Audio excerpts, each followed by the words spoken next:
지옥의 문턱에서 예친 땡큐, 그리고 찬란한 인생 이막. 지우야, 할 말이 있어. 우리 이혼했으면 좋겠다. 미안하다. 하지만 더 이상 너를 여자로 사랑하지 않아. 우리는 너무 오랫동안 같이 살았고, 이제는 서로에게 너무 익숙해져 버린 것 같아. 이번에 아프면서 많은 생각을 했어. 내 인생을 다시 한번 돌아보게 됐고, 이런 결정을 내리게 됐다. 내가 나한테 신장 준 거, 정말 고맙게 생각하고 있어. 평생 잊지 않을 거야. 하지만 그건 그거고, 우리 관계는 다른 문제야. 분주한 도시의 소음마저 아늑한 배경 음악처럼 느껴지는 저녁이었다. 세련된 인테리어가 돋보이는 강남의 한 아파트 거실. 은은한 조명 아래 지우는 만족스러운 미소를 머금은 채 남편 민준을 기다리고 있었다. 그녀의 손길이 닿은 집안 곳곳에는 단정함과 따스함이 공존했고, 테이블 위에는 민준이 가장 좋아하는 갈비찜이며 잡채 따위의 반찬들로 정성스레 차려진 저녁 식사가 온기를 뿜어내고 있었다. 대기업 마케팅팀에서 능력을 인정받는 커리어우먼 지우와 건실한 중견기업의 과장으로 일하는 민준. 두 사람은 캠퍼스 커플로 만나 오랜 연애 끝에 결혼한, 누가 봐도 부러워할 만한 부부였다. 결혼 5년 차에 접어들었지만 여전히 서로를 향한 애정은 식지 않은 듯 보였다. 적어도 지우는 그렇게 믿고 싶었다. 다녀왔어. 현관문 열리는 소리와 함께 익숙한 민준의 목소리가 들려왔다.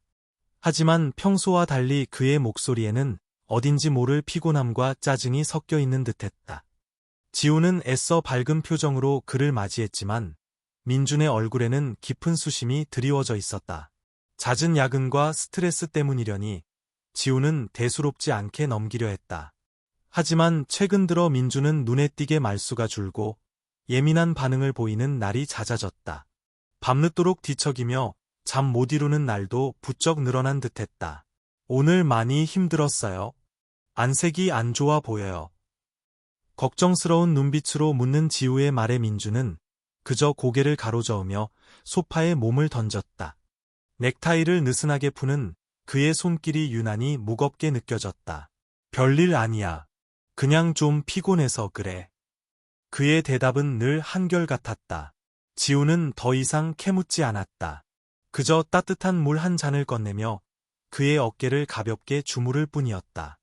하지만 마음 한구석에서는 정체 모를 불안감이 조금씩 고개를 들고 있었다. 남편의 건강에 이상이 생긴 것은 아닐까? 아니면 회사에 무슨 어려운 일이라도 있는 걸까? 꼬리에 꼬리를 무는 걱정들이 그녀의 머릿속을 어지럽혔다. 며칠 뒤, 민주는 회사 건강검진 결과를 받아 들고 왔다. 결과지를 확인하는 그의 표정은 그 어느 때보다 어두웠고, 지우의 불안감은 점점 더 커져만 갔다. 여보, 무슨 일 있어요? 검진 결과 안 좋게 나왔어요? 지우의 물음에 민주는 한숨을 내쉬며 힘겹게 입을 열었다. 신장 기능이 좀 안 좋게 나왔다고 하네. 정밀검사 받아보라고 하더라. 그는 애써 담담한 척 말했지만 그의 눈빛은 불안감으로 흔들리고 있었다. 지우는 덜컥 겁이 났지만 애써 태연한 척하며 그의 손을 잡았다. 괜찮을 거예요. 요즘 피곤해서 그런 걸 수도 있고 너무 걱정하지 말고 일단 병원부터 가봐요. 지우는 남편을 안심시키려 했지만 정작 그녀 자신은 밤새 잠을 이룰 수 없었다. 인터넷으로 신장 질환에 대한 정보를 찾아보며 밤을 지새웠고 볼수록 심각한 내용들에 가슴이 철렁 내려앉곤 했다. 제발 별일 아니기를. 그녀는 간절히 기도했다. 겉으로는 평온해 보였던 그들의 행복에 보이지 않는 그림자가 드리우기 시작한 것은 바로 그때부터였다. 어쩌면 이미 오래전부터 그 그림자는 그들의 삶 깊숙이 스며들어 있었는지도 모를 일이다. 다만 지우만이 그것을 애써 외면하고 있었을 뿐이었다. 민준의 잦은 피로감, 간헐적으로 나타나던 부종, 그리고 점점 어두워지던 안색. 그 모든 것이 신호였음을 그녀는 너무 늦게 알아차리고 있었다. 며칠 후, 지우는 민준과 함께 대학병원을 찾았다. 각종 검사가 진행되는 동안 지우는 초조한 마음을 감추지 못하고 기도하는 심정으로 결과를 기다렸다. 그리고 마침내 담당 교수의 진료실에 들어섰을 때 그녀는 직감했다. 상황이 좋지 않다는 것을. 교수의 표정은 무겁게 가라앉아 있었고 그의 입에서 나온 말은 지우의 세상 전체를 뒤흔들었다. 만성 신부전증 말기입니다. 양쪽 신장이 거의 기능을 상실한 상태입니다. 청천벽력 같은 진단이었다. 지우는 순간 자신의 길을 의심했다. 건강만큼은 자신 있다고 말하던 남편이 불과 얼마 전까지만 해도 함께 웃고 떠들던 그 사람이 신장의 기능을 거의 잃었다니. 믿을 수 없었다. 민준 역시 충격에 휩싸여 아무 말도 하지 못하고 멍하니 허공만 바라보고 있었다. 앞으로 치료는 어떻게 해야 합니까, 선생님? 지우는 떨리는 목소리로 겨우 물었다. 현실을 부정하고 싶었지만 그래야만 했다.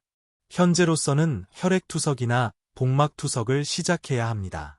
하지만 장기적으로는 신장 이식을 고려해야 하는 상황입니다. 투석, 그리고 신장 이식. 너무나도 낯설고 두려운 단어들이었다.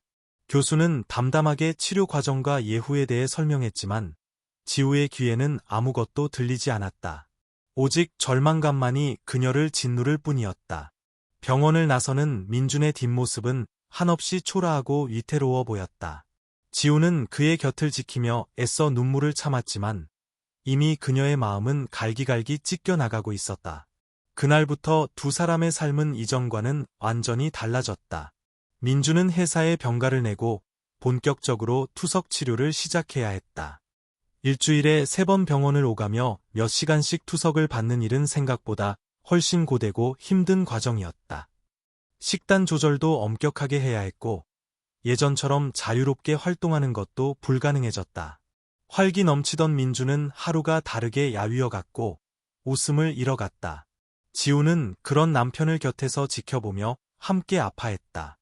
그녀는 다니던 회사에 양해를 구하고 근무 시간을 조절하며 민준의 간병에 온 힘을 쏟았다. 희망은 신장 이식뿐이었다. 지우는 민준의 가족들에게 연락해 신장 공여가 가능한지 검사를 받아 달라고 간곡히 부탁했다. 시부모님은 연로하셨고 민준의 형제들은 각자의 사정으로 선뜻 나서지 못하거나 검사 결과 부적합 판정을 받았다. 시간은 야속하게 흘러갔고 적합한 공여자는 나타나지 않았다. 민준의 건강은 점점 더 악화되어 갔다.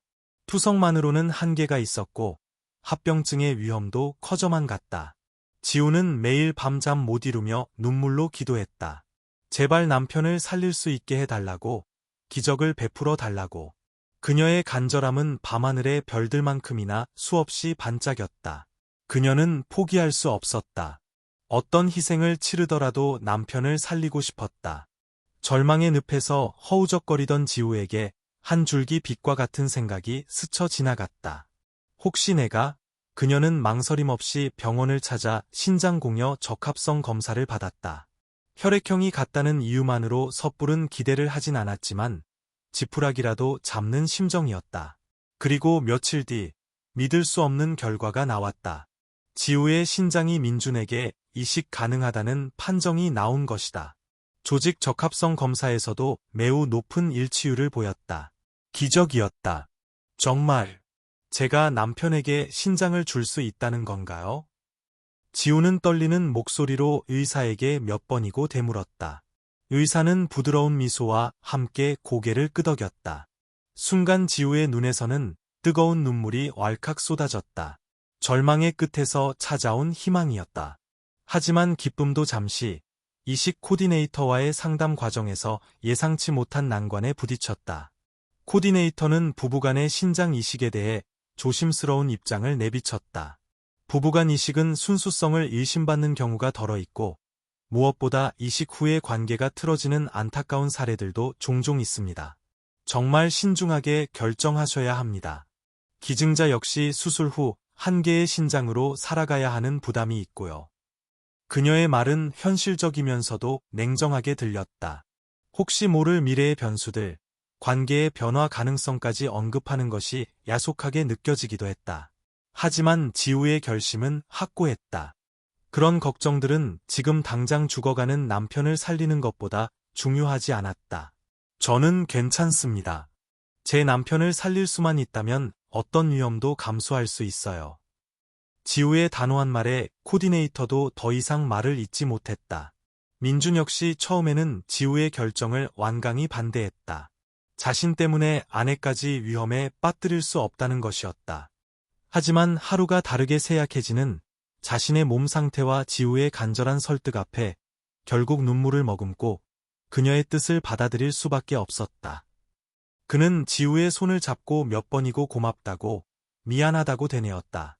수술 날짜가 잡히고 지우는 차분하게 수술을 준비했다. 두려움이 없었다면 거짓말이겠지만 남편을 다시 건강하게 만들 수 있다는 희망이 그 모든 두려움을 압도했다. 그녀는 자신의 선택이 사랑의 가장 위대한 증명이라고 믿었다. 이 수술이 끝나면 모든 것이 제자리로 돌아올 것이라고, 예전처럼 행복한 날들만이 계속될 것이라고 굳게 믿었다. 수술실로 향하는 침대에 누워 민준과 마주보며 웃던 그 순간, 지우는 그 어떤 의심도 하지 않았다.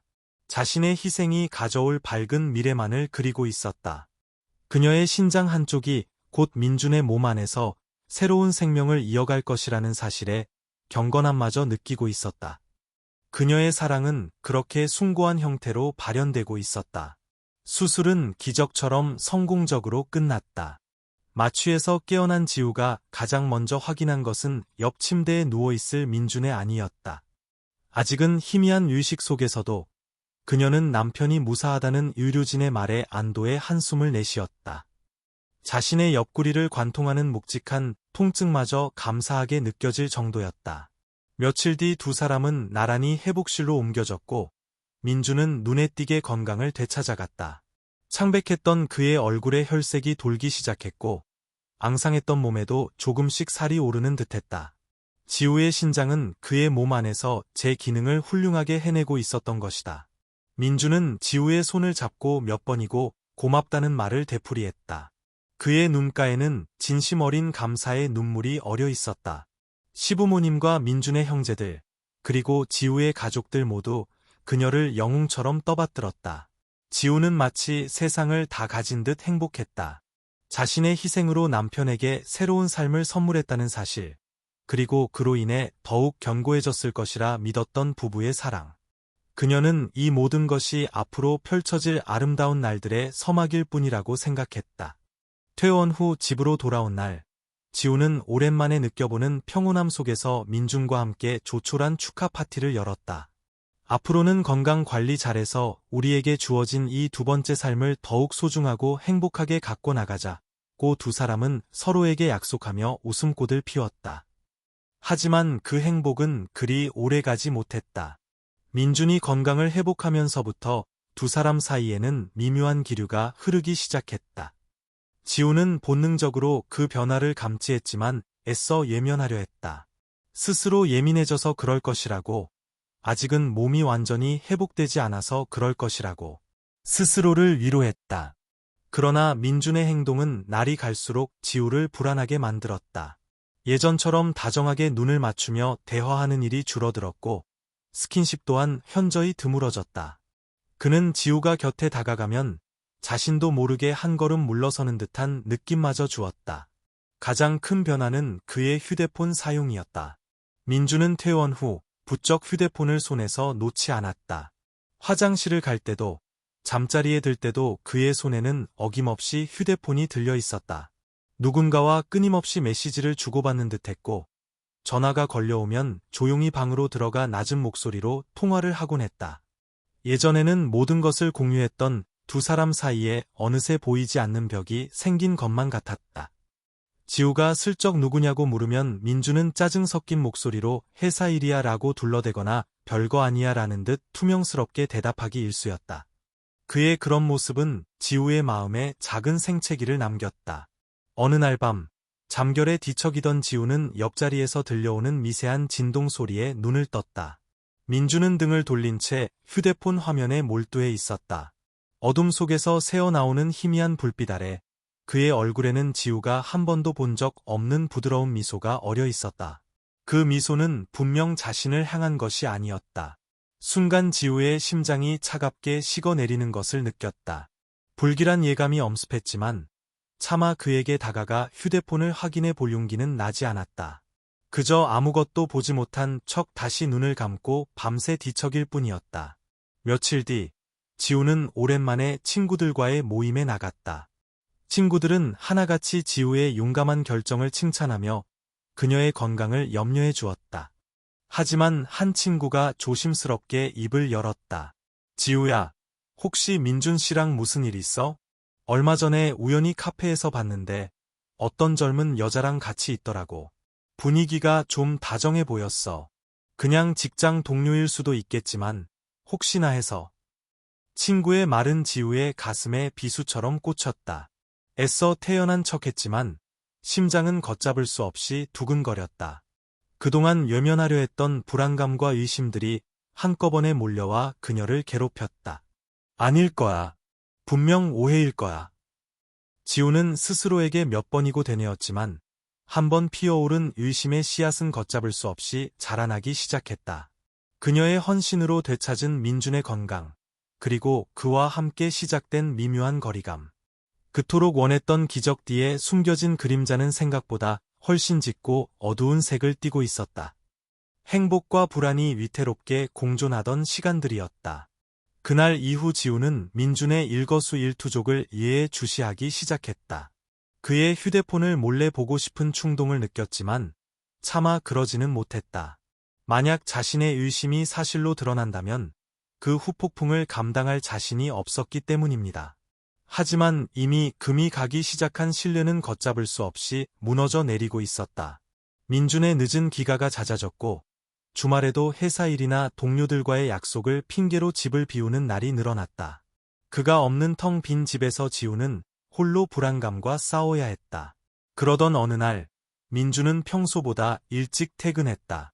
그의 얼굴은 어딘지 모르게 결연해 보였고 지우는 직감적으로 그가 중요한 할 말이 있다는 것을 알아차렸다. 저녁 식사를 마친 후 민준은 무거운 표정으로 소파에 앉아있는 지우의 맞은편에 앉았다. 거실에는 숨막히는 침묵이 흘렀다. 먼저 침묵을 깬 것은 민준이었다. 지우야, 할 말이 있어. 그의 목소리는 낮고 차분했지만 그 안에 담긴 냉정함은 지우의 심장을 꿰뚫는 듯했다. 우리 이혼했으면 좋겠다. 이혼. 그 단어가 지우의 귓가에 메아리 쳤다. 순간 세상의 모든 소리가 사라지고 오직 민준의 목소리만이 텅 빈 공간을 채우는 듯했다. 그녀는 자신의 길을 의심했다. 남편을 살리기 위해 자신의 몸의 일부까지 내어준 그녀에게 그가 건넨 첫 마디가 이혼이라니. 지금 뭐라고 했어요? 떨리는 목소리로 겨우 되묻는 지우의 눈에는 이미 눈물이 그렁그렁 맺혀 있었다. 미안하다. 하지만 더 이상 너를 여자로 사랑하지 않아. 우리는 너무 오랫동안 같이 살았고 이제는 서로에게 너무 익숙해져 버린 것 같아. 이번에 아프면서 많은 생각을 했어. 내 인생을 다시 한번 돌아보게 됐고 이런 결정을 내리게 됐다. 그의 변명은 구차하고 설득력 없었다. 지우는 기가 막혀 말이 막혔다. 익숙해져 버렸다고? 인생을 다시 돌아보게 되었다고? 그 모든 것이 자신을 버리기 위한 핑계에 불과하다는 것을 그녀는 너무나도 잘 알고 있었다. 그게 당신이 나한테 할 수 있는 최선의 말이에요? 내 모든 걸 걸고 당신을 살렸는데 돌아오는 게 고작 이혼 통보예요? 지우의 목소리는 분노와 절망으로 가늘게 떨렸다. 그녀의 눈에서 참았던 눈물이 왈칵 쏟아져 내렸다. 하지만 민주는 그런 지우의 모습을 외면한 채 냉담한 표정으로 말을 이었다. 내가 나한테 신장 준 거 정말 고맙게 생각하고 있어. 평생 잊지 않을 거야. 하지만 그건 그거고 우리 관계는 다른 문제야. 그의 뻔뻔한 태도에 지우는 할 말을 잃었다. 고마움과 사랑은 별개의 것이라는 그의 말은 마치 날카로운 칼날이 되어 그녀의 심장을 후벼 파는 듯했다. 지우는 더 이상 그의 변명을 듣고 싶지 않았다. 그녀는 마지막 남은 자존심으로 그에게 진실을 요구했다. 다른 여자 생긴 거죠? 그렇죠? 그녀의 직설적인 질문에 민준의 표정이 순간적으로 굳어졌다. 그는 잠시 망설이는 듯했지만 이내 모든 것을 체념한 듯 깊은 한숨을 내쉬며 입을 열었다. 맞아. 미안하다. 그의 입에서 나온 짧은 인정은 지우에게 확인 사살과도 같았다. 세상이 무너져 내리는 듯한 절망감과 함께 참을 수 없는 배신감이 온몸을 휘감았다. 그녀가 투병하는 남편을 살리기 위해 고군분투하고 자신의 몸을 희생하는 동안 그는 다른 여자와 사랑을 속삭이고 있었던 것이다. 심지어 그 관계는 자신이 신장 이식을 준비하던 그 힘겨운 시간들 속에서도 버젓이 이어져 왔다는 사실은 그녀를 더욱 깊은 절망의 나락으로 떨어뜨렸다. 순간 지우의 머릿속이 하얗게 비워지는 듯했다. 그리고 그 빈자리를 채운 것은 뜨거운 분노와 함께 알 수 없는 해방감이었다. 이 지긋지긋한 관계를 끝낼 수 있다는, 이기적이고 배은망덕한 남자로부터 벗어날 수 있다는 묘한 안도감마저 들었다. 그녀는 눈물을 닦고 민준을 똑바로 쳐다보았다. 그녀의 눈빛은 더 이상 슬픔이나 절망이 아닌 차가운 경멸과 단호함으로 가득 차 있었다. 그래요. 이혼해요. 당신 같은 남자, 나도 더 이상 필요 없으니까. 그리고 그녀는 민준이 평생 잊지 못할 한마디를 덧붙였다. 그의 얼굴에 대고 또렷하고 경쾌하기까지 한 목소리로 말했다. 신장 이식까지 해줬더니 이혼하자고? 땡크지. 오히려 내가 고맙네요. 이 지옥에서 드디어 탈출하게 해줘서. 그녀의 예상치 못한 반응에 민준은 당황한 기색이 역력했다. 그는 지우가 울고불고 매달리며 이혼을 거부할 것이라고 예상했을지도 모릅니다. 하지만 지우는 그의 예상을 보기 좋게 깨뜨렸다. 그녀는 더 이상 과거에 약하고 순종적인 아내가 아니었다. 배신감은 그녀를 더욱 강하게 만들었고 새로운 삶에 대한 열망을 심어주었다.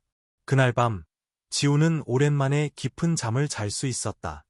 더 이상 불안해하거나 의심하지 않아도 된다는 사실만으로도 마음이 한결 가벼워진 듯했다. 물론 마음 한구석에는 여전히 배신감으로 인한 상처가 남아 있었지만 그녀는 그 상처를 발판 삼아 더욱 단단해질 것을 다짐했다. 이혼은 생각보다 일사천리로 진행되었다. 민주는 이미 모든 것을 준비해 놓은 듯했고 지우 역시 더 이상 그와의 관계를 질질 끌고 싶지 않았다. 재산 분할 문제도 생각보다 간단하게 마무리되었다. 민주는 지우에게 위자료 명목으로 적지 않은 돈을 건넸지만 그것은 그녀가 받은 상처에 비하면 터무니없이 부족한 액수였다. 하지만 지우는 더 이상 그와 엮이고 싶지 않아 순순히 합의했다. 그녀에게 중요한 것은 돈이 아니라 하루빨리 이 지긋지긋한 관계에서 벗어나 새로운 삶을 시작하는 것이었다. 이혼 소식이 주변에 알려지자 예상했던 대로 온갖 말들이 쏟아져 나왔다. 민준의 파렴치한 행동에 대한 비난과 함께 지우를 향한 안타까움과 동정의 시선이 뒤섞였다. 어떤 이들은 그녀의 앞에서 대놓고 민준을 욕하며 그녀를 위로하려 했고 또 어떤 이들은 뒤에서 수군거리며 그녀의 불행을 가십거리로 소비했다. 심지어 일부 몰지각한 사람들은 그렇게까지 했는데 이혼당한 걸 보면 여자한테도 뭔가 문제가 있었던 거 아니야? 라는 식의 말도 안 되는 억측을 늘어놓기도 했다. 지우는 그런 세상의 시선들이 버거웠지만 애써 담담한 척하며 자신의 감정을 드러내지 않으려 노력했다. 가장 먼저 한 일은 민준과의 추억이 덕지덕지 묻어있는 신혼집에서 나오는 것이었다. 그녀는 도심에서 조금 떨어진 곳에 아담한 오피스텔을 얻어 새로운 보금자리를 꾸몄다. 넓고 쾌적했던 신혼집에 비하면 작고 소박한 공간이었지만 그곳은 오롯이 그녀만을 위한 공간이었다. 자신의 취향대로 가구를 배치하고 좋아하는 그림과 소품들로 집안을 채워나가면서 지우는 조금씩 마음의 안정을 찾아갔다. 텅 빈 벽에 자신이 직접 그린 유화를 걸던 날, 그녀는 오랜만에 소리내어 웃었다. 그것은 새로운 시작을 알리는 작은 축포와도 같았다. 홀로 서기는 생각보다 외롭고 힘든 과정이었다. 문득문득 밀려오는 배신감과 상실감에 밤잠을 설치는 날도 많았고 혼자 밥을 먹을 때면 울컥 눈물이 솟아오르기도 했다. 하지만 그녀는 주저앉지 않았다. 오히려 이 아픔을 성장의 발판으로 삼기로 결심했다. 가장 먼저 그동안 소홀했던 자신을 돌보는 일에 집중했다. 규칙적인 생활을 하고 건강한 음식을 챙겨 먹으며 몸과 마음을 회복하는 데 힘썼다. 오랜만에 만난 친구들과 수다를 떨며 스트레스를 풀기도 하고 예전부터 배우고 싶었던 요가와 명상을 시작하며 내면의 평화를 찾아 나섰다. 직장 생활에도 더욱 열정적으로 매진했다. 그녀의 능력은 예전부터 인정받고 있었지만 이혼 후 그녀는 더욱 일에 몰두하며 자신의 가치를 증명해 보이고 싶었다. 중요한 프로젝트를 성공적으로 이끌었고 동료들과의 관계도 더욱 돈독해졌다. 바쁘게 돌아가는 일상 속에서 그녀는 조금씩 과거의 아픔을 잊어갔다. 물론 문득문득 떠오르는 과거의 기억들이 그녀를 괴롭히기도 했지만 그럴 때마다 그녀는 더욱더 현재에 집중하려 노력했다. 가장 큰 변화는 심리 상담을 시작한 것이었다. 처음에는 망설였지만 혼자서는 도저히 감당하기 힘든 감정의 무게를 조금이라도 덜어내고 싶었다. 상담사와 마주 앉아 자신의 상처와 아픔을 솔직하게 털어놓으면서 지우는 그동안 억눌러왔던 감정들을 해소하고 객관적으로 자신을 돌아볼 수 있는 시간을 가질 수 있었다. 상담사는 그녀의 이야기에 깊이 공감해 주었고 그녀가 건강하게 상처를 극복하고 앞으로 나아갈 수 있도록 따뜻한 지지와 격려를 아끼지 않았다. 시간이 약이라는 말처럼 지우의 상처는 조금씩 아물어갔다. 물론 흉터는 남겠지만 그 흉터는 더 이상 그녀의 삶을 지배하지 못할 것이었다. 오히려 그 흉터는 그녀가 얼마나 강인한 사람인지를 증명하는 훈장이 될 것이라고 그녀는 믿었다. 그녀는 매일 밤 잠자리에 들기 전 자신에게 다짐하곤 했다. 괜찮아, 지우야. 너는 잘 해낼 수 있어. 이제부터는 오직 너 자신만을 위해 살아가자. 세상 그 누구보다 너를 아끼고 사랑해주자. 그녀의 얼굴에는 어느새 희미하지만 단단한 미소가 피어나고 있었다. 그것은 절망의 잿더미 속에서 피어난 한 송이 희망의 꽃과도 같았다. 이혼 후 1년이라는 시간이 쏜살같이 흘렀다. 지우는 그동안 자신을 돌보는 일에 매진하며 몸과 마음의 안정을 되찾아가고 있었다. 여전히 문득문득 과거의 악몽이 떠올라 가슴 한구석이 아려오기도 했지만 이제는 그 아픔에 함몰되지 않고 툭툭 털어버릴 수 있는 내공도 제법 쌓여 있었다. 그녀의 얼굴에는 과거의 그늘 대신 잔잔한 미소와 함께 은은한 자신감이 배어 나오기 시작했다. 그러던 어느 주말, 대학 시절 동아리 선배로부터 연락이 왔다. 선배는 작은 갤러리를 운영하고 있었는데 신진 작가들을 위한 작은 전시회를 기획했다며 지우에게 꼭 와 주었으면 한다는 것이었다. 처음에는 망설였다.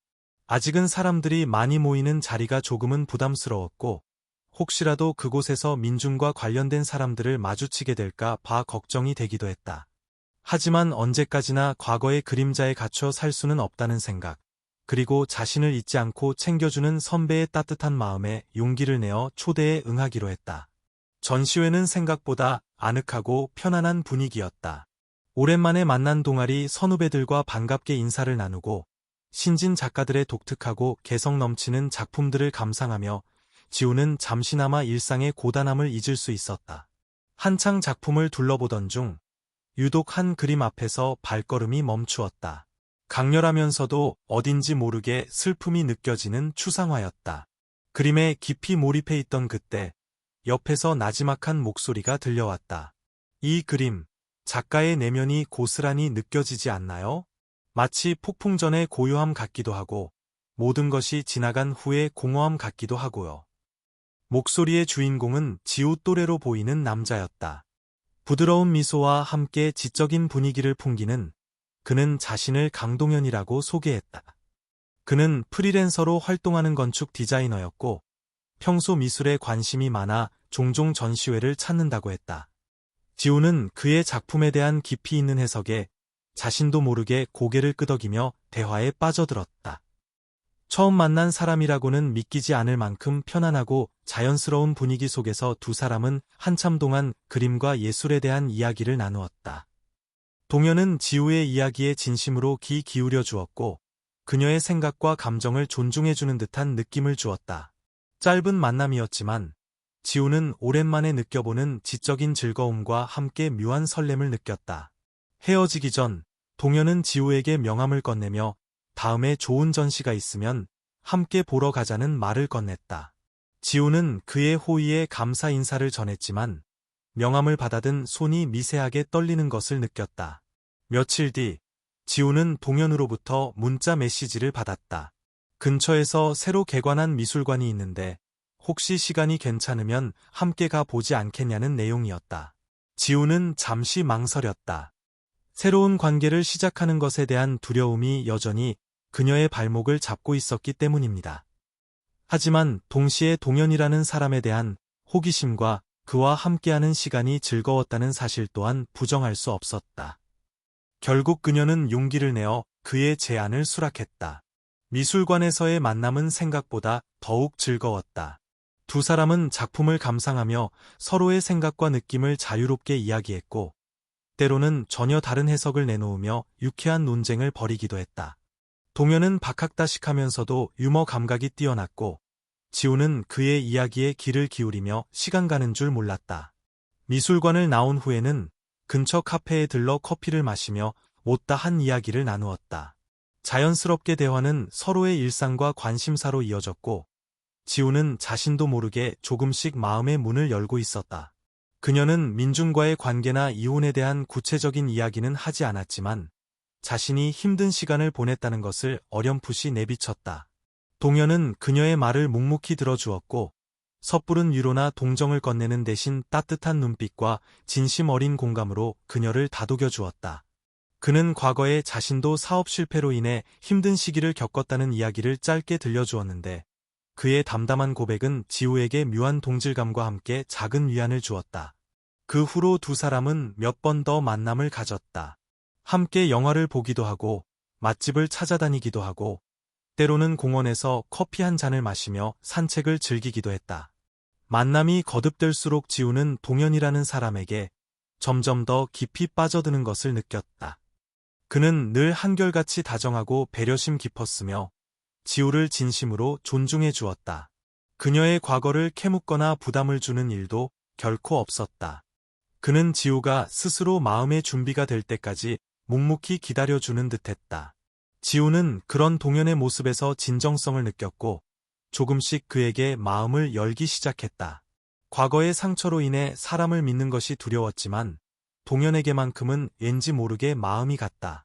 그는 지우에게 신장 이식을 해준 여자도 이혼한 여자도 아닌 그저 서지우라는 한 사람으로서 다가와 주었고 그것이 지우의 굳게 닫혔던 마음의 빗장을 조금씩 열게 만들었다. 아직은 친구 이상 연인 이하의 감정이었지만 지우의 가슴 속에서는 오랜만에 느껴보는 따뜻한 설렘이 조용히 피어오르고 있었다. 그것은 마치 겨울이 지나고 찾아온 봄날의 햇살처럼 그녀의 얼어붙었던 마음을 부드럽게 녹여주는 듯했다. 지우가 동현과 함께 조금씩 일상의 행복을 되찾아갈 무렵 뜻밖의 소식이 그녀의 마음에 다시 한번 파문을 일으켰다. 바로 전남편 민준에 관한 이야기였다. 이혼 후 철저히 그의 소식을 외면해왔지만 세상은 생각보다 좁았고 원치 않는 소식은 어떻게든 귀에 들어오기 마련이었다. 회사 동료 중 한 명이 민준과 같은 아파트 단지에 살고 있었는데 그를 통해 민준이 그토록 원했던 내연녀 윤미라와 재혼하여 살고 있다는 사실을 알게 된 것이다. 지우는 그 말을 듣는 순간 심장이 쿵 내려앉는 듯한 충격을 받았지만 이내 쓴웃음을 지으며 애써 태연한 척했다. 그래, 그럴 줄 알았어. 결국 그렇게 되는구나. 마음 한구석에서는 여전히 배신감과 분노가 들끓었지만 동시에 후련함도 느껴졌다. 이제 정말로 그와는 아무런 상관없는 사람이 되었다는 안도감이었을까. 하지만 얼마 지나지 않아 또 다른 소문이 들려왔다. 민준의 재혼 생활이 그리 순탄치만은 않다는 것이었다. 그토록 열렬히 사랑해서 모든 것을 버리고 선택했던 여자였지만 막상 함께 살아보니 성격 차이도 심하고 여자의 사치스러운 씀씀이 때문에 경제적으로도 힘들어한다는 이야기였다. 심지어 민준의 건강에도 다시 적신호가 켜졌다는 말도 들려왔다. 이식받은 신장은 꾸준한 관리가 생명인데 스트레스와 불규칙한 생활 때문에 몸이 많이 상했다는 것이었다. 지우는 그 소식을 듣고 묘한 감정에 휩싸였다. 통쾌함보다는 안타까움이 먼저 들었고 한때는 진심으로 사랑했던 사람에 대한 연민도 느껴졌다. 인과응보라고 해야 할까? 아니면 그저 안타까운 인생이라고 해야 할까? 그녀는 복잡한 심경을 애써 누르며 자신의 삶에만 집중하기로 다짐했다. 그러던 어느 날, 지우는 정말로 예기치 못한 장소에서 민준과 마주치게 되었다. 대학 동기의 결혼식장이었다. 사실 그 동기는 민준과도 가까운 사이였기에 어쩌면 당연한 일이었지만 지우는 미처 그 생각을 하지 못했던 것이다. 식이 시작되기 전 하객들로 붐비는 로비에서 지우는 저 멀리 민준의 모습을 발견했다. 그의 곁에는 낯선 여자가 팔짱을 끼고 서 있었다. 아마도 그의 새 아내 윤미라일 것이었다. 지우는 순간적으로 숨이 멎는 듯했지만 애써 침착함을 유지하려 노력했다. 피할까 생각도 했지만 그럴 필요까지는 없다는 생각이 들었다. 이제는 정말로 아무렇지도 않았으니까. 마침 그날 지우의 곁에는 동현이 함께 있었다. 두 사람은 결혼식에 참석하기 위해 함께 차를 타고 오는 길이었고 로비에서도 자연스럽게 이야기를 나누며 서 있었다. 민준과 눈이 마주친 것은 정말 찰나의 순간이었다. 민준은 지우를 발견하고는 당황한 기색을 감추지 못했고 그의 옆에 있던 여자는 이해한 표정으로 지우와 동현을 번갈아 쳐다보았다. 지우는 아무렇지도 않게 민준에게 가볍게 목례를 건넸다. 그리고는 동현에게 더욱 다정하게 말을 걸며 그의 팔짱을 살짝 끼었다. 동현은 그런 지우의 행동을 눈치챘는지 그녀의 어깨를 부드럽게 감싸며 더욱 환한 미소를 지어 보였다. 민준은 두 사람의 다정한 모습을 잠시 멍하니 바라보다가 황급히 시선을 돌려버렸다. 그의 얼굴에는 당혹감과 함께 알 수 없는 복잡한 감정이 스쳐 지나가는 듯했다. 지우는 그 순간 왠지 모를 통쾌함을 느꼈다.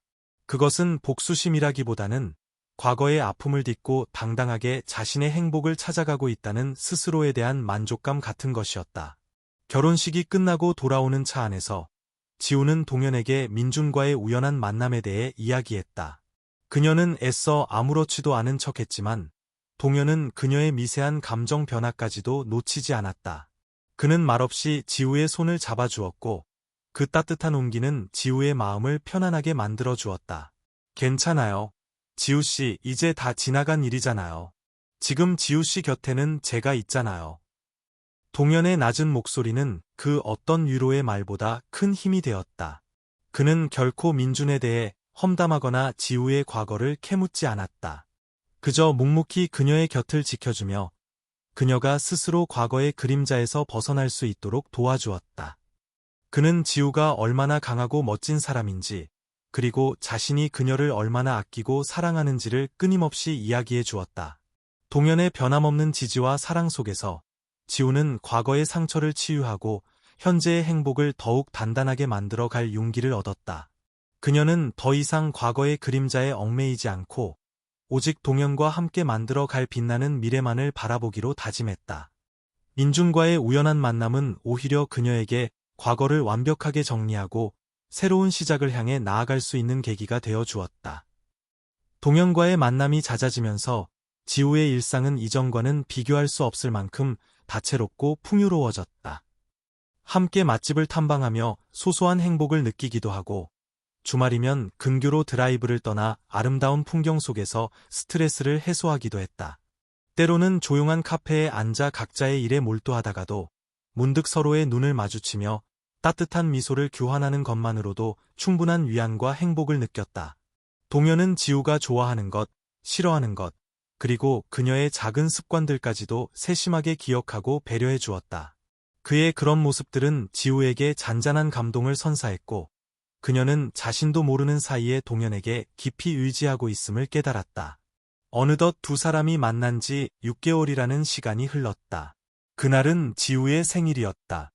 지우는 특별한 계획 없이 평소처럼 퇴근 후 동현과 저녁 식사를 하기로 약속했다. 동현은 지우를 평소 그녀가 좋아하던 작은 이탈리안 레스토랑으로 안내했다. 아늑한 조명과 감미로운 음악이 흐르는 레스토랑은 마치 두 사람만을 위해 준비된 공간처럼 느껴졌다. 맛있는 음식을 먹으며 즐거운 대화를 나누던 중 갑자기 레스토랑의 모든 조명이 꺼지고 아름다운 생일 축하 노래가 울려 퍼졌다. 동현은 환한 미소와 함께 지우에게 미리 준비한 작은 케이크와 예쁜 꽃다발을 건넸다. 지우는 전혀 예상치 못한 서프라이즈에 감동하여 눈시울이 붉어졌다. 생일 축하해요. 지우씨, 오늘 세상에서 가장 행복한 사람이 되길 바라요. 동현의 따뜻한 목소리에 지우는 말없이 고개를 끄덕였다. 잠시 후 그는 주머니에서 작은 벨벳 상자를 꺼내 지우의 앞에 조심스럽게 내밀었다. 상자 안에는 심플하면서도 우아한 디자인의 목걸이가 반짝이고 있었다. 지우 씨, 처음 만났던 날부터 지금까지 내 마음은 항상 지우 씨를 향해 있었어요. 당신의 아픔과 상처까지도 모두 사랑으로 감싸 안아 주고 싶습니다. 나에게 당신의 남은 인생을 함께할 기회를 줄 수 있을까요? 부족한 나지만 당신을 세상 그 누구보다 행복하게 해주고 싶습니다. 그의 진심 어린 고백에 지우는 숨이 멎는 듯했다. 동현의 눈빛은 그 어느 때보다 진지했고 그의 목소리에는 깊은 애정이 담겨 있었다. 지우는 한참 동안 아무 말도 하지 못하고 그저 그를 바라보기만 했다. 과거의 상처가 떠올라 잠시 망설임이 들기도 했지만 동현의 따뜻하고 변함없는 사랑은 그 모든 두려움을 녹여내기에 충분했다. 그녀는 눈가에 맺힌 눈물을 닦아내고 환한 미소와 함께 천천히 고개를 끄덕였다. 고마워요. 동현 씨, 나도 동현 씨와 함께라면 행복할 수 있을 것 같아요. 그 순간 두 사람의 마음은 완벽하게 하나가 되었다. 동현은 기쁨을 감추지 못하고 지우의 손을 잡았고 지우는 그의 따뜻한 손길을 느끼며 가슴 벅찬 행복을 만끽했다. 그것은 거창하거나 화려하지는 않았지만 세상 그 어떤 고백보다 진실되고 아름다운 순간이었다. 그날 이후 두 사람의 관계는 더욱 깊어졌다. 연인으로서 함께하는 시간들은 이전과는 또 다른 설렘과 행복으로 가득했다. 주말이면 함께 장을 보고 요리를 하며 소소한 일상을 공유했고, 때로는 서로의 친구들을 만나 즐거운 시간을 보내기도 했다. 동현은 지우의 부모님을 찾아뵙고 정식으로 인사를 드렸고, 지우 역시 동현의 가족들과 자연스럽게 어울리며 서로에게 한 걸음 더 다가갔다. 물론 가끔은 사소한 일로 의견 다툼을 벌이기도 했다. 하지만 그럴 때마다 두 사람은 솔직하게 자신의 생각과 감정을 이야기하고 서로를 이해하려 노력했다. 민준과의 관계에서는 상상조차 할 수 없었던 건강한 소통 방식이었다. 동현은 결코 자신의 생각을 강요하거나 지우를 비난하지 않았고 항상 그녀의 의견을 존중해 주었다. 지우는 동현과의 관계를 통해 진정한 사랑이 무엇인지를 깨달아갔다. 그것은 일방적인 희생이나 헌신이 아니라 서로를 있는 그대로 존중하고 배려하며 함께 성장해 나가는 것이었다. 동현은 그녀에게 무엇인가를 해 주어야 하는 대상이 아니라 그저 존재 자체만으로도 소중하고 사랑스러운 사람이라는 것을 느끼게 해 주었다. 그의 사랑 안에서 지우는 과거의 아픔을 완전히 치유하고 자존감을 회복하며 더욱 빛나는 사람으로 거듭나고 있었다. 그녀의 얼굴에는 웃음이 떠나지 않았고 그녀의 눈빛은 미래에 대한 희망과 기대로 반짝였다. 두 번째로 찾아온 사랑은 마치 운명처럼 그러나 너무나도 자연스럽게 그녀의 삶 깊숙이 뿌리내리고 있었다. 그리고 그 사랑은 이전과는 비교할 수 없을 만큼 단단하고 아름다운 결실을 맺을 준비를 하고 있었다. 동현과의 결혼식은 지우가 꿈꿔왔던 그대로 따스한 봄 햇살 아래 소박하지만 진심 어린 축복만이 가득한 하루로 펼쳐졌다. 화려함보다는 의미를, 형식보다는 두 사람의 사랑을 오롯이 담아내고 싶었던 그들의 바람처럼 가까운 친척들과 진정으로 아끼는 친구들만이 함께한 작은 야외 정원에서 예식은 거행되었다. 지우는 동현이 그녀만을 위해 직접 디자인에 참여한 세상에 하나뿐인 단아한 웨딩드레스를 입고 아버지의 손을 잡았다. 그녀의 얼굴에는 지난날의 그늘은 찾아볼 수 없었고 오직 동현을 향한 깊은 신뢰와 다가올 미래에 대한 설렘만이 반짝였다. 동현은 그런 지우의 모습에서 한순간도 눈을 떼지 못하며 세상 가장 다정한 눈빛으로 그녀를 맞이했다. 두 사람은 서로에게 직접 작성한 꾸밈없이 진솔한 사랑의 서약을 낭독했다. 지우의 목소리에는 과거의 시련을 이겨내고 다시 찾은 사랑에 대한 감사와 동현과 함께 그려나갈 아름다운 날들에 대한 희망이 담겨 있었다. 동현은 변함없는 사랑과 존중으로 지우의 평생 동반자가 될 것을 맹세하며 그녀의 손을 따뜻하게 잡아주었다. 하객들은 두 사람의 진심 어린 약속에 뜨거운 박수와 함께 축복의 눈물을 보냈다. 간소하지만 정성 가득한 음식과 감미로운 음악이 함께한 피로연은 시종일관 화기애애한 분위기였다. 지우와 동현은 하객 한 사람 한 사람에게 다가가 감사의 마음을 전했고 그들의 얼굴에는 진정한 행복이 넘실거렸다. 그 어디에도 과거의 어두운 그림자는 없었으며 오직 두 사람의 빛나는 새 출발을 축하하는 맑고 순수한 기쁨만이 가득했다. 해질녘 서로의 손을 꼭 잡고 새로운 인생의 여정을 시작하는 두 사람의 모습은 한 폭의 그림처럼 아름다웠다. 이 결혼은 지우에게 과거의 상처를 완벽히 치유하고 진정한 사랑의 의미를 깨닫게 해준 소중한 선물이었다. 지우가 동현과 함께 견고하고 아름다운 사랑의 성을 하루하루 정성스럽고도 섬세하게 쌓아 올리며 그 안에서 눈부시게 만개하는 행복과 샘솟는 창조적인 에너지를 마음껏 발산하고 있던 바로 그 시간. 한때 그녀 삶의 전부였으나 이제는 기억 속에서도 희미해져가는 악몽의 잔재. 혹은 먼지 쌓인 낡은 앨범 속 빛바랜 사진처럼만 남은 강민준의 인생은 그 어떤 한치의 오차나 한순간의 반등조차 허락되지 않은 채 처절하고도 잔혹하기 이를 데 없는 파멸의 계단을 쉼없이 그리고 가속도를 더하며 굴러 내려가고 있었다.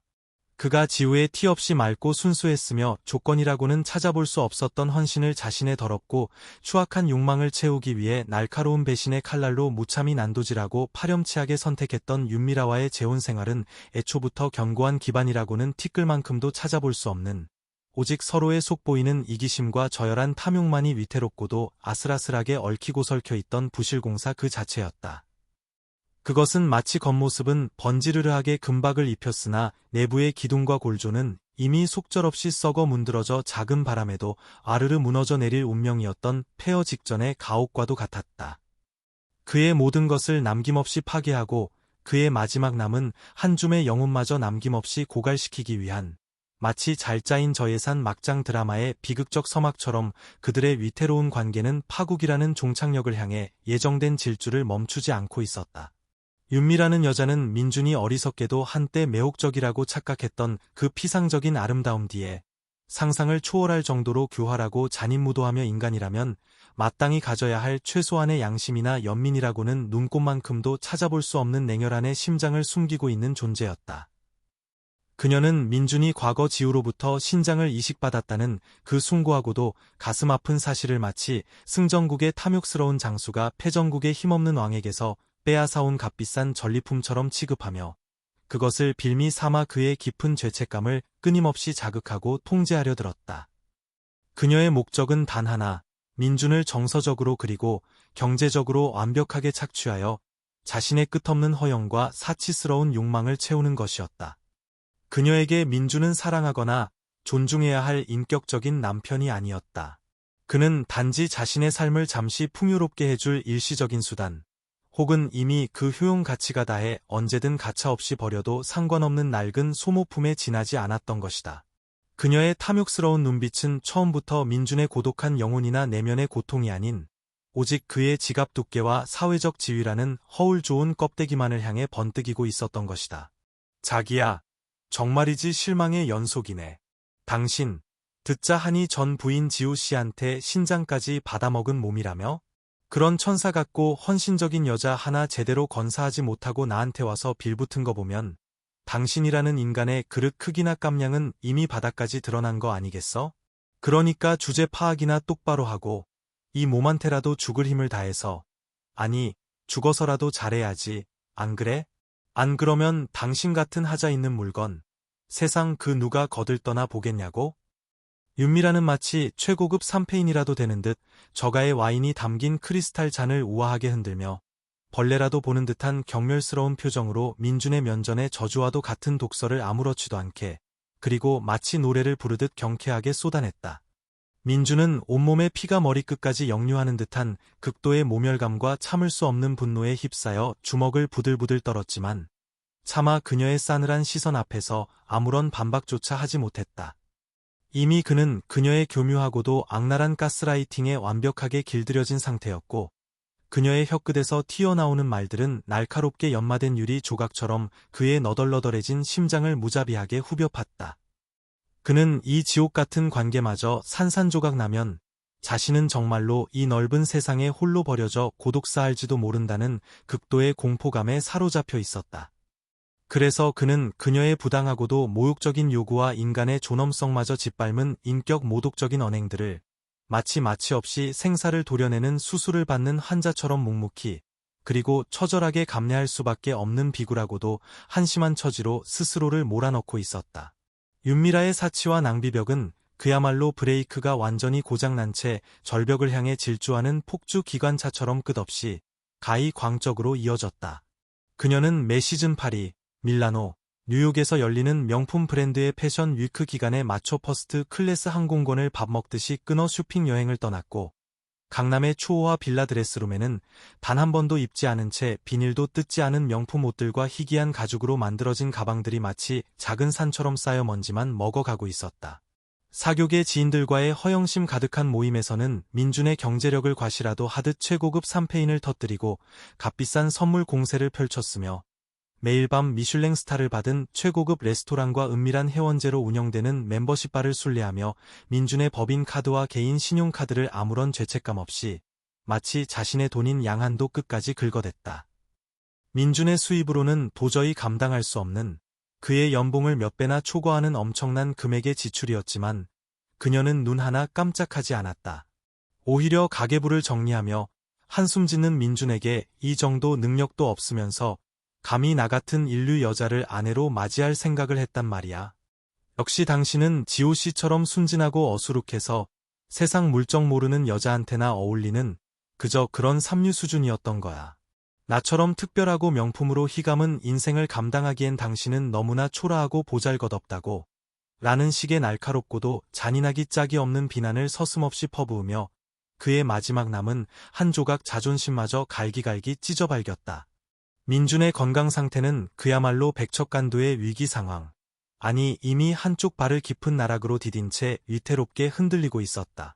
윤미라와의 불행하고도 파괴적인 결혼 생활에서 오는 극심하고도 만성적인 정신적 스트레스와 매일 밤 새벽까지 이어지는 폭음, 그리고 인스턴트 정크푸드와 자극적이고 기름진 배달 음식으로 끼니를 때우는 불규칙하고도 불균형한 식습관은 과거 지우가 자신의 소중한 생명의 일부를 떼어주며 그토록 간절하고도 필사적으로 되살려냈던 그의 단 하나뿐인 이식 신장에 치명적이고도 지속적인 그리고 회복 불가능한 손상을 가하고 있었다. 윤미라는 그의 건강 상태 따위에는 먼지 한 톨만큼의 관심도 애정도 보이지 않았다. 그가 식은땀을 수돗물처럼 줄줄 흘리며 극심한 복통을 호소하거나 숨이 턱까지 차올라 금방이라도 넘어갈 듯 헐떡거려도 또 시작이네. 그 지긋지긋한 꾀병. 당신 때문에 내 황금 같은 기분까지 잡치잖아. 역겨워 죽겠어. 정말. 그냥 어디 가서 쥐도 새도 모르게 나가 죽어버려. 라며 인간의 언어라고는 믿기 어려운 냉담하고도 악랄하기 짝이 없는 저주를 퍼부을 뿐이었다. 그녀에게 민준의 건강 악화는 자신의 화려하고 안락한 생활을 방해하는 그저 귀찮고 성가신 장애물에 불과했다. 생명 유지의 필수적인 면역 억제제는 술에 취해 구토와 함께 변기통에 쏟아버리거나 윤미라와의 격렬하고도 광기 어린 다툼 끝에 분노를 참지 못하고 벽에 집어던져 박살내버리는 날이 부지기수였다. 병원에서 그의 생명줄과도 같다고 신신당부했던 정기적인 혈액검사와 신장기능검진, 그리고 전문의와의 상담은 이미 그의 삶의 사전에서 완전히 지워진 지 오래였다. 그는 현실을 외면하고 싶었고 자신의 몸이 보내는 절박한 경고 신호들을 애써 무시했다. 결국 지우의 숭고하고도 눈물겨운 희생과 국내 최고 수준 의료진의 필사적인 노력으로 기적처럼 유지되던 그의 이식 신장은 배신과 증오, 그리고 자기 파괴적인 방탕 속에서 제 기능을 서서히, 그러나 확실하게, 그리고 돌이킬 수 없는 지점을 향해 멈추지 않고 상실해 가고 있었다. 지옥의 전주곡처럼 끔찍하고도 지긋지긋했던 요독 증세들이 다시 그의 온몸을 거대한 거미줄처럼 얽어매기 시작했다. 아침에 고통스럽게 눈을 뜨면 손과 발이 임산부의 그것처럼 형체를 알아볼 수 없을 정도로 퉁퉁 부어올라 감각조차 느껴지지 않았고 그나마 맞던 신발조차 들어가지 않아 맨발로 방 안을 절뚝거리며 돌아다녀야 했다. 피부는 생기를 잃고 극도로 건조하게 갈라져 비늘처럼 일어났으며 온몸이 마치 수만 마리의 눈에 보이지 않는 벌레들이 밤낮없이 살밑을 파고들며 기어다니는 듯한 극심하고도 참을 수 없는 가려움증에 시달려 밤새도록 잠 못 이루고 짐승처럼 울부짖으며 피가 철철 흐르도록 미친 듯이 긁어댔지만 그 고통은 잠시도 가라앉지 않았다. 그가 잠시라도 머물렀던 자리에는 긁어낸 살점과 피딱지, 그리고 비듬 같은 각질들이 지저분하게 흩뿌려져 있었다. 극은 자리에는 시커멓고 보기 흉한 딱지와 함께 골마 터진 상처들만이 마치 영원히 지워지지 않을 주홍 글씨처럼 늘어갔다. 그의 입안에서는 항상 시체 썩는 듯한 역한 암모니아 냄새와 함께 녹슨 새부치에서나 날법한 비릿한 새맛이 떠나지 않아 세상의 그 어떤 산의 진미도 그에게는 쓰레기 더미에서 주워온 음식물 찌꺼기를 씹는 것과 같았고, 잦은 구토와 만성적인 설사, 그리고 심각한 식욕 부진으로 인해 그의 몸무게는 정상인의 절반 수준으로 급격히 줄어들어 마치 아프리카 난민처럼 뼈만 앙상하게 남은 해골과도 같은 흉측한 몰골이 되어갔다. 한때 명민하고 날카로운 판단력으로 주변의 인정을 받았던 그의 정신 또한 혈액 속에 축적된 고농도의 요독이 뇌의 연약한 조직에까지 치명적인 영향을 미치기 시작하면서 점차 희미하고 혼미하게 빛을 잃어갔다. 그는 극심한 만성 피로감과 함께 심각한 수준의 집중력 저하, 그리고 단기 기억 상실 증상을 보였다. 방금 윤미라가 했던 말을 기억하지 못해 엉뚱한 대답을 하거나 중요한 약속이나 업무 관련 핵심 내용을 깜빡하여 돌이킬 수 없는 큰 실수를 저지르기도 했다. 윤미라는 그런 그의 모습을 조롱하고 비웃으며 당신, 이제는 머릿속까지 완전히 썩어 문드러진 거 아니야. 이러다 길 가다가 집도 못 찾아오고 나중에는 내 얼굴도 못 알아보는 거 아니냐고. 정말이지, 꼴불견도 이런 꼴불견이 없어. 라며 노골적인 경멸감과 혐오감을 숨기지 않았다. 민주는 자신이 서서히, 그러나 확실하게 망가져 가고 있다는 것을, 혹은 이미 돌이킬 수 없을 정도로 망가져 버렸다는 것을 어렴풋이 감지했지만 그 끔찍한 현실을 정면으로 마주하는 순간 자신의 나약한 존재 자체가 완전히 산산조각나며 붕괴될 것 같은 극도의 두려움에 사로잡혀 있어 괜찮은 척, 아무렇지도 않은 척하며 이태로운 현실을 외면하려 발버둥 쳤다. 결국 더 이상 버틸 수 없는 지경에 이르러 민주는 윤미라의 감시를 피해 몰래 허름한 동네 병원을 찾았다.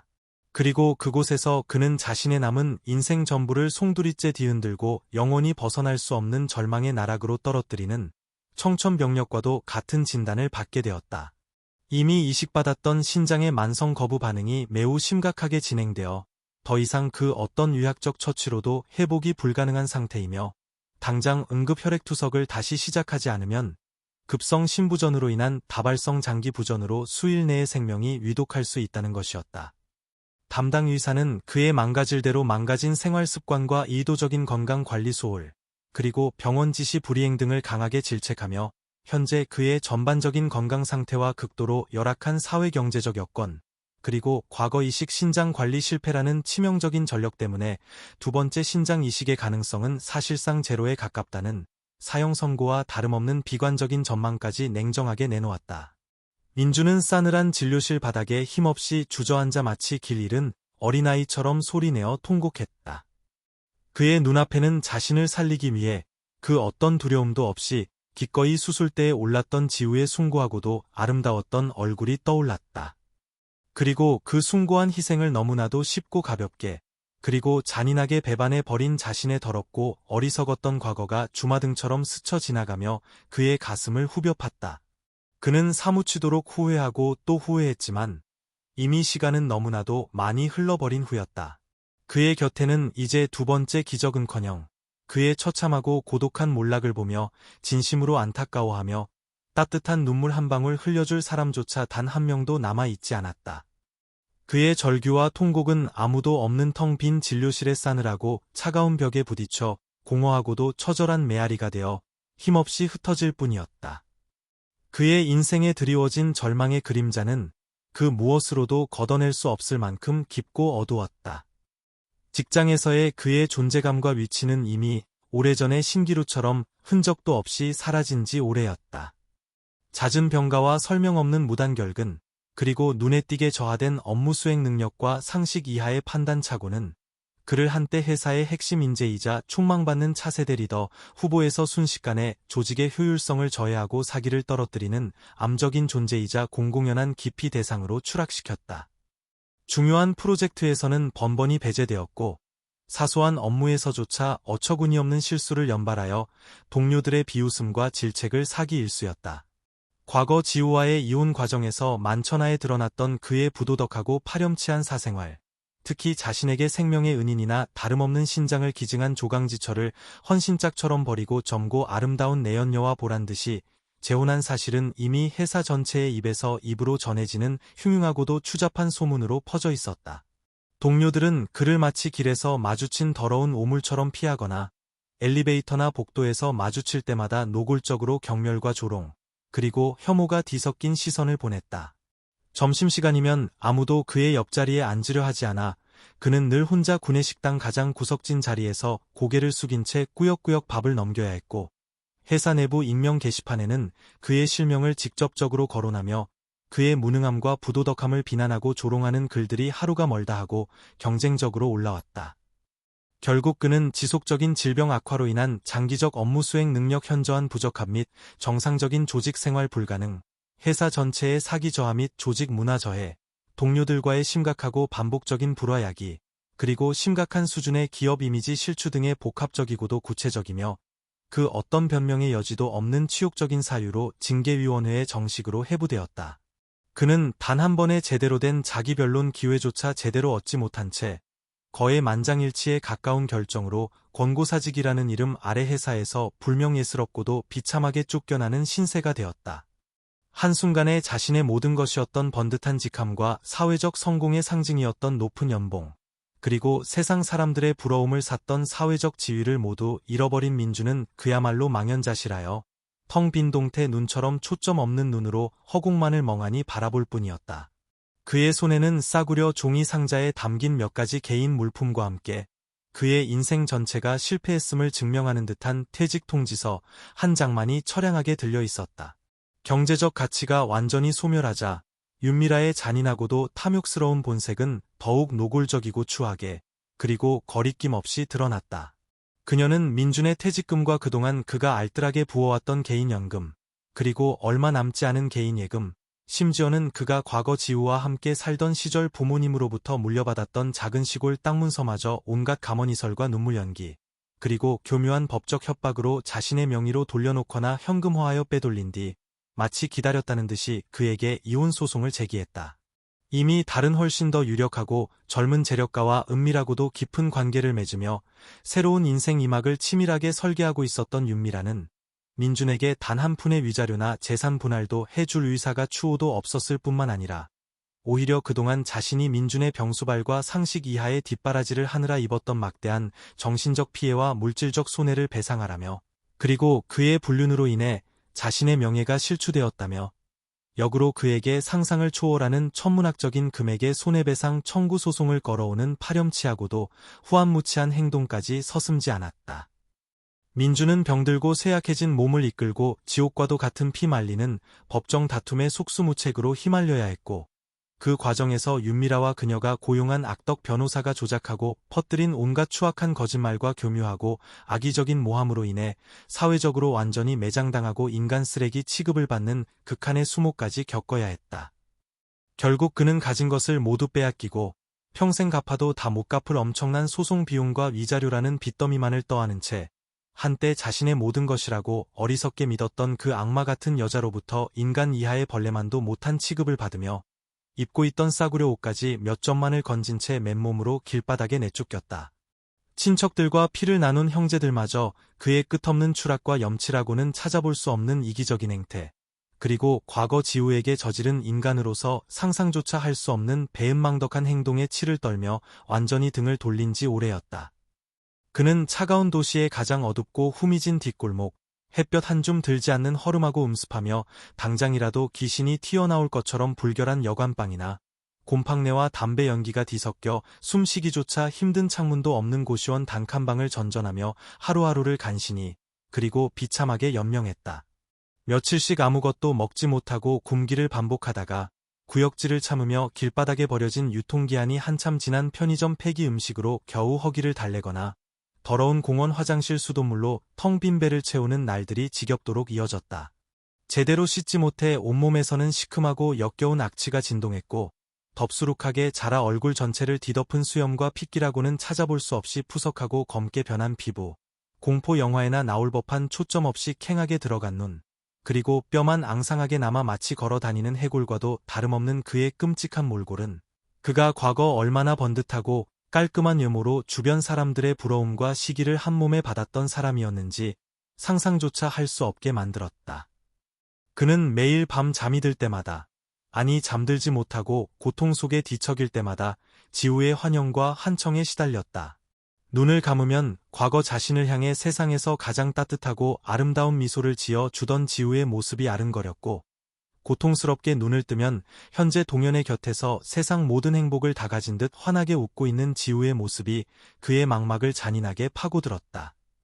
그리고 이내 그 환영은 자신을 싸늘하고 경멸 어린, 혹은 지독한 증오가 담긴 눈빛으로 내려다보는 지우의 형상으로 변하여 그의 남은 숨통을 조여왔다. 이 모든 건 당신이 스스로 자초한 일이야. 당신은 나에게 용서받을 자격조차 없어. 당신은 영원히 이 지옥 불구덩이에서 고통받아야 마땅해. 지우의 목소리가 때로는 속삭임으로, 때로는 절규로, 때로는 냉엄한 심판관의 선고처럼 그의 귓가를 끊임없이, 그리고 집요하게 맴돌며 그의 마지막 남은 이성의 끈을 갈기갈기 물어뜯고 그의 죄를 일깨웠다. 그는 자신이 저지른 돌이킬 수 없는 과거의 잘못들이 현재의 자신을 올가매고 질식시키는 저주의 사슬임을 너무나도 뒤늦게, 그리고 뼈저리게 깨달았지만, 그 끔찍한 사슬을 끊어낼 단 한 줄기의 힘도, 한 조각의 용기도, 그리고 한 방울의 의지조차 그에게는 남아있지 않았다. 그의 영혼은 이미 절망이라는 깊고 어두운 늪에 빠져 허우적거리고 있었다. 극도의 불안과 참을 수 없는 죄책감, 그리고 뼈를 에이고 살을 도려내는 듯한 사무치는 외로움 속에서 그의 정신은 이미 정상적인 궤도를 완전히 이탈하여 회복 불가능할 정도로 산산조각 나 있었다. 그는 이미 오래전에 해지되어 존재하지 않는 지우와의 행복했던 시절의 추억이 담긴 예전 전화번호를 기억해내어 액정이 박살나고 버튼도 제대로 눌리지 않는 고장난 중고 휴대폰을 더듬으며 하루에도 수백 번, 수천 번씩 미친 사람처럼 눌러댔다. 연결될 리 없는 기계적인 신호음 앞에서 그는 마치 어미에게 버려진 어린 짐승처럼 목 놓아 절규하며 울부짖다가 이내 참을 수 없는 분노에 휩싸여 휴대폰을 벽에 집어던져 산산조각 내기를 반복했다. 그러다 문득 떠오른 지우와 처음 만났던 대학 캠퍼스 근처의 낡고 지저분한 공중전화 박스로 밤새도록 비틀거리며 달려가 동전 한 입 없이 밤이 새도록 수화기를 붙들고 그녀에게 결코 닿지 않을, 그리고 아무런 의미도 없을 음성 메시지를 남기기도 했다. 그 메시지들은 대부분 술에 취해 앞뒤도 맞지 않게 행설수설하는 자기 변명과 철진한 후안무치한 후회, 그리고 지우의 동정심에 호소하는 구차하고도 역겨운 용서의 애걸로 시작하여 결국에는 지우의 현재의 완벽한 행복에 대한 병적이고도 뒤틀린 집착과 그의 모든 것을 빼앗아 갔다고 믿는 동현을 향한 유치하고도 악의적인 질투와 저주, 그리고 세상을 향한 원망으로 가득 차 있었다. 그는 자신이 왜 이렇게까지 철저하게 망가지고 버려져야 하는지, 한때 자신을 그토록 사랑했던 세상 모든 사람들이 자신을 배신하고 조롱하며 비웃는지 도저히 이해할 수 없었고, 이 모든 끝없는 불행과 고통이 오직 지우와 동현, 그리고 자신을 파멸로 이끈 악녀 윤미라 때문이라는 뒤틀리고 편집광적인 망상에 사로잡혀 있었다. 때로는 신라보다 가늘고 희미하지만 그럼에도 불구하고 지독하게 끈질기고 병적인 헛된 희망을 품고 지우와 동현이 그림 같은 전원주택에서 세상 모든 행복을 다 누리며 살고 있다는 그곳 근처를 몇 날 며칠이고 마치 굶주린 하이에나처럼 배회하기도 했다. 혹시라도 아주 우연이라도 지우를 길에서 마주쳐 그녀의 발에 진흙이라도 묻히며 무릎 꿇고 피눈물로 용서를 빌 수 있지 않을까.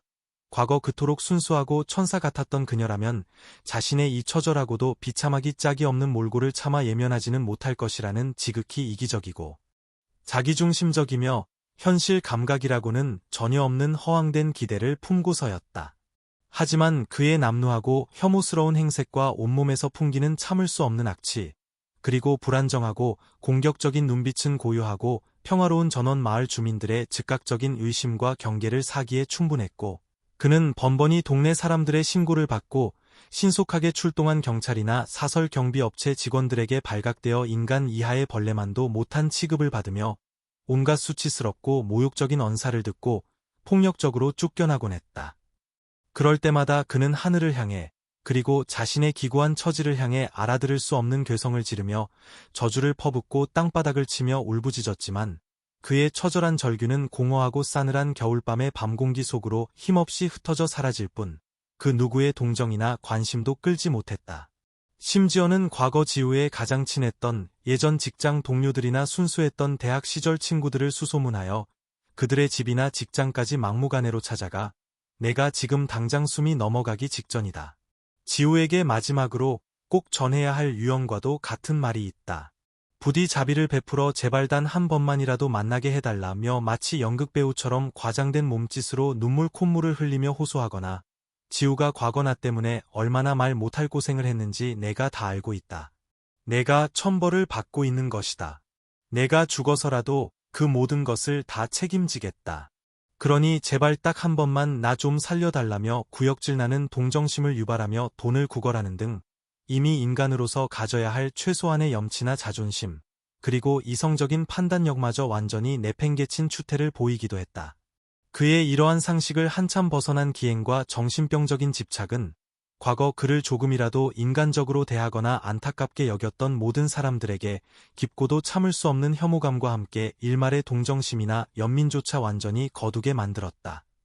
그는 이제 그 누구에게도 동정받거나 이해받지 못하는 그저 살아있는 시체, 혹은 사회에서 완전히 격리되어야 할 위험하고도 불결한 유령과도 같은 존재로 전락해버린 것이었다. 어느 사르르는 듯한 칼바람이 도시의 빌딩 숲을 미친 듯이 휘감던 유난히도 춥고 어두웠던 혹한의 겨울 늦은 밤이었다. 민주는 싸늘하고 더러우며 오줌 지린내가 진동하는 지하철역 출구 한 구석, 다른 노숙자들이 버리고 간해지고 찢어진 신문지를 이불 삼아 새우처럼 몸을 웅크린 채 발견되었다. 극심한 영양실조와 만성적인 탈수 증세, 그리고 이미 손 쓸 수 없을 정도로 온몸에 퍼져버린 급성 폐렴과 치명적인 폐혈증 초기 증상까지 동시다발적으로 겹쳐 그의 의식은 거의 없는 상태였고, 그의 가냘픈 몸에서 느껴지는 체온은 정상적인 살아있는 인간의 것이라고는 도저히 믿기 어려울 정도로 싸늘하게 식어 있었다. 그의 몸에서 마지막 남은 한 조각 인간적인 온기마저 빠른 속도로 그를 떠나가고 있는 듯했다. 막차 시간 이후 야간 순찰을 돌던 영무원의 신고로 인근 시립병원 응급실로 긴급 후송되었지만 그의 상태는 이미 그 어떤 현대의학의 기적적인 처치로도 소생시키기 어려울 정도로 절망적이고도 비가역적인 상황이었다. 그는 신원미상의 이름 없는 행여병자로 분류되어 병원 가장 후미지고 어두컴컴하며 소독약 냄새와 죽음의 그림자가 짙게 드리워진 다인실 한쪽 구석, 차갑고 딱딱한 철제 침대에 아무렇게나 버려지듯 눕혀졌다. 그의 뼈만 앙상하게 남아 시커멓게 변색된, 그리고 수많은 주사바늘 자국으로 얼룩진 손목에는 강민준이라는 한때 누군가에게는 세상 전부였을지도 모르고 또 다른 누군가에게는 지워지지 않는 상처를 새긴 그 이름 석자 대신 그의 처참하고도 고독하며 버려진 현재를 냉정하게 증명하는 성명미상, 무연고 환자라는 낙인이 마치 죄수 번호처럼 선명하게 찍혀 있었다. 그의 텅 비고 생기 없이 풀려버린, 그리고 깊이를 알 수 없는 공허함만이 가득한 눈동자에는 뒤늦은 후회의 눈물조차 더 이상 맺히지 않았다. 아니, 어쩌면 너무나 많은 눈물을 이미 흘려버려 더 이상 흘릴 눈물조차 남아 있지 않은 것인지도 몰랐다.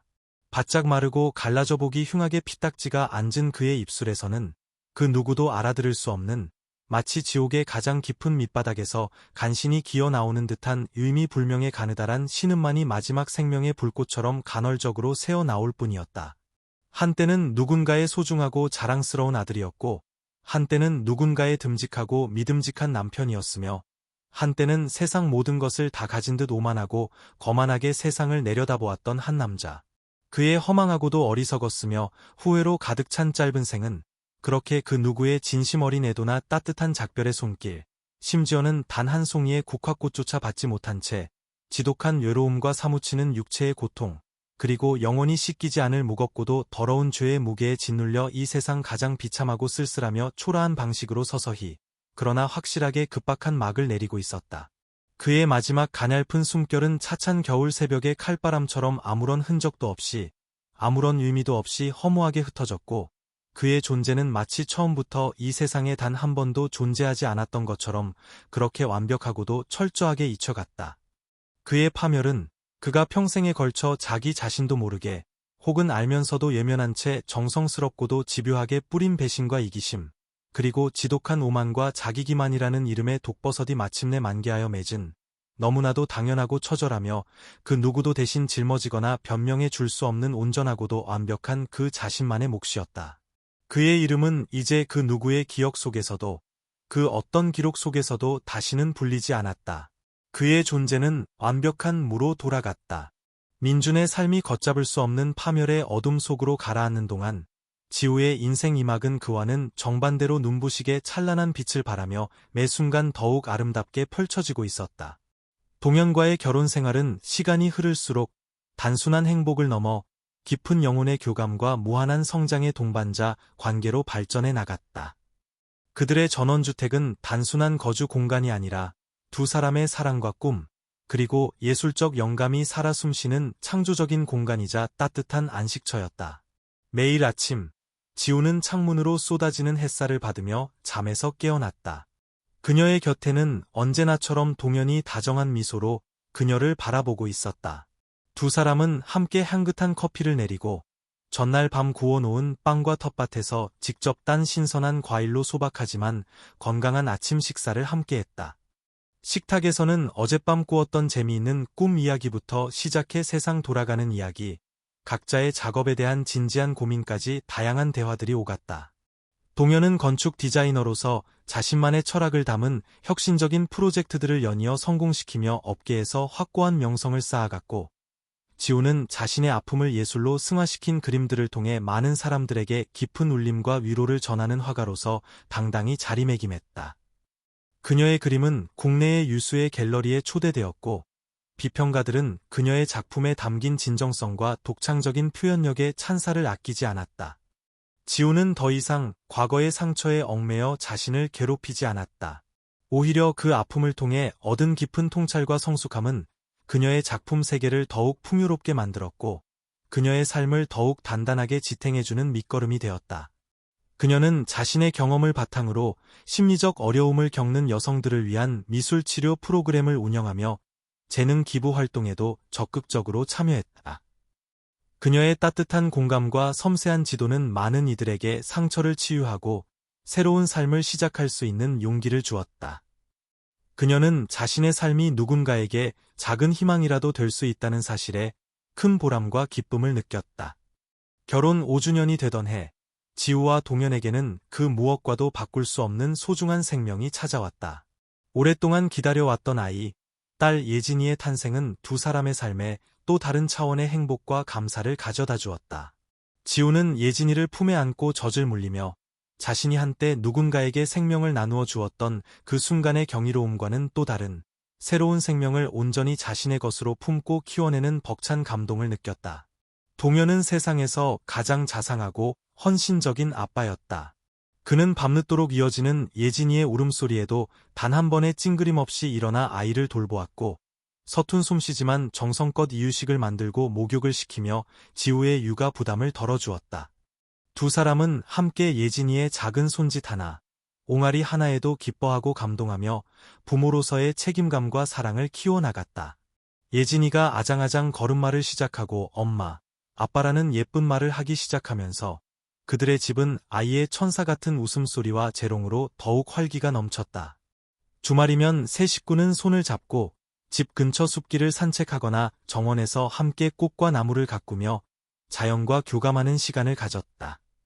동현은 예진이를 위해 손수 작은 나무집을 만들어 주었고, 지우는 예진이와 함께 물감 놀이를 하며 아이의 창의력을 키워주었다. 그들은 예진이에게 물질적인 풍요로움보다는 사랑과 신뢰, 그리고 세상에 대한 따뜻한 시선을 가르쳐 주고 싶었다. 시간이 흘러 예진이가 유치원에 들어갈 나이가 되었을 때, 지우는 문득 자신의 삶을 되돌아보았다. 첫 번째 결혼의 처참한 실패와 배신감으로 얼룩졌던 과거, 자신의 몸의 일부를 떼어주면서까지 지키려 했던 헛된 사랑, 그리고 그 모든 절망을 딛고 홀로 서기를 해야 했던 힘겨웠던 시간들. 그 모든 순간들이 파노라마처럼 그녀의 머릿속을 스쳐 지나갔지만, 이제는 그 어떤 쓰라림이나 원망도 느껴지지 않았다. 오히려 그 모든 시련들이 있었기에 지금의 자신이 더욱 강인하고 지혜로운 사람으로 성장할 수 있었고, 현재 누리고 있는 이 평범하지만 소중한 행복이 얼마나 값지고 눈부신 것인지를 뼈저리게 깨달을 수 있었다고 생각했다. 그녀는 자신의 삶을 통해 용서의 진정한 의미를 배웠다. 그것은 상대를 위한 것이 아니라 온전히 자기 자신을 과거의 속박으로부터 해방시키는 과정이라는 것을. 어느덧 결혼 10주년을 맞이하는 기념일 저녁, 동현은 지우를 위해 특별한 이벤트를 준비했다.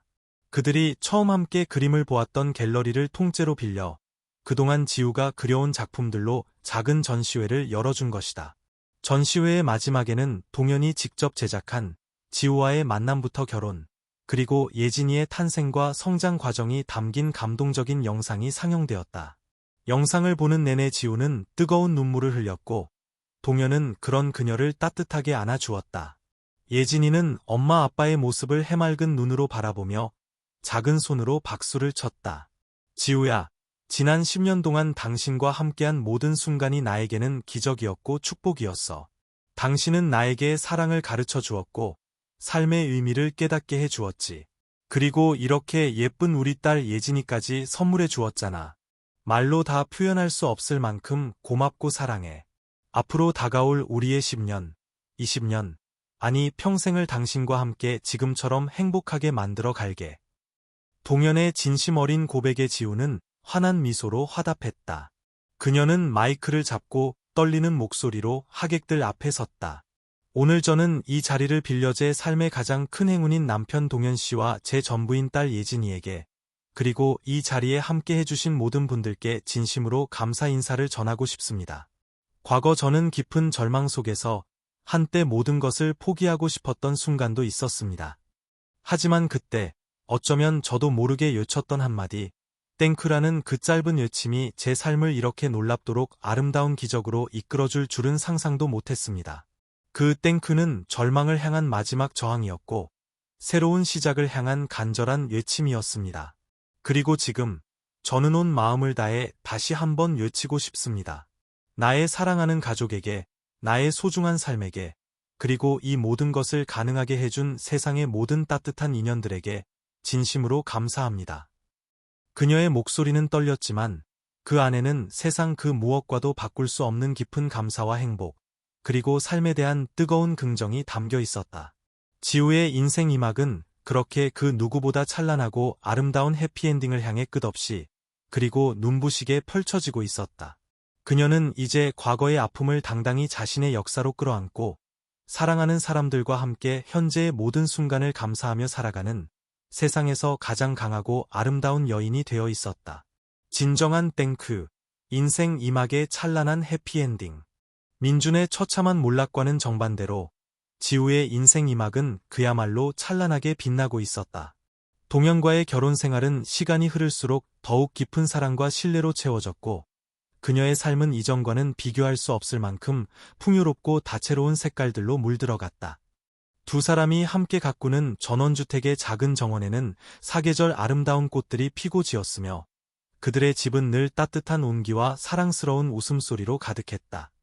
지우는 아침 일찍 일어나 동현과 함께 텃밭에서 직접 키운 채소로 건강한 아침 식사를 준비했고 식사 후에는 각자의 작업실에서 서로의 일에 몰두하며 창의적인 에너지를 나누었다.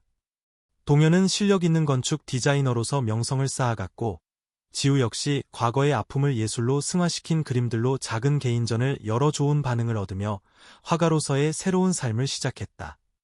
그녀의 그림에는 더 이상 과거의 어둠이나 슬픔은 찾아볼 수 없었다. 대신 따뜻한 색채와 희망적인 메시지, 그리고 삶에 대한 깊은 성찰이 담겨 있었고 많은 사람들에게 잔잔한 위로와 감동을 선사했다. 그녀는 자신의 그림 판매 수익금 일부를 신장병 환우들을 위한 재단에 꾸준히 기부하며 과거 자신이 받았던 도움을 다른 이들에게 나누는 삶을 실천했다. 그것은 자기 과시나 동정심이 아닌 진심에서 우러나오는 따뜻한 나눔이었다. 주말이면 두 사람은 함께 자전거를 타고 강변을 달리거나 한적한 숲길을 산책하며 자연 속에서 휴식을 취했다. 때로는 가까운 친구 부부들을 초대해 정원에서 바비큐 파티를 열기도 하고 서로의 가족들과 함께 여행을 떠나 소중한 추억들을 만들기도 했다.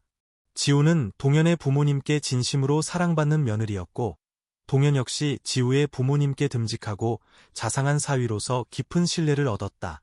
두 사람은 각자의 개성을 존중하면서도 서로에게 완벽하게 조화되는 그야말로 천생연분이라는 말이 어울리는 부부였다. 결혼 5주년이 되던 해, 지우와 동현에게는 또 하나의 커다란 축복이 찾아왔다. 오랫동안 기다려왔던 아이가 생긴 것이다. 조심스럽게 임신 소식을 전하는 지우의 눈에는 감격의 눈물이 가득했고, 동현은 그런 그녀를 꼭 안아주며 세상에서 가장 행복한 미소를 지었다. 그는 입덧으로 힘들어하는 지우를 위해 손수 음식을 만들고 밤늦도록 그녀의 다리를 주물러주며 헌신적으로 보살폈다. 지우는 자신을 아끼고 사랑해주는 남편과 곧 태어날 아이에 대한 기대로 하루하루가 꿈결처럼 행복했다. 그녀는 자신의 몸의 일부를 누군가에게 주었던 경험이 있었기에 새로운 생명을 잉태하고 있다는 사실이 더욱더 경이롭고 감사하게 느껴졌다. 10달의 기다림 끝에 지우는 건강하고 예쁜 딸을 품에 안았다. 아이의 작은 손가락을 잡고 동현과 함께 아이의 해맑은 미소를 바라보는 순간, 지우는 이 세상 그 무엇과도 바꿀 수 없는 완전한 행복을 느꼈다.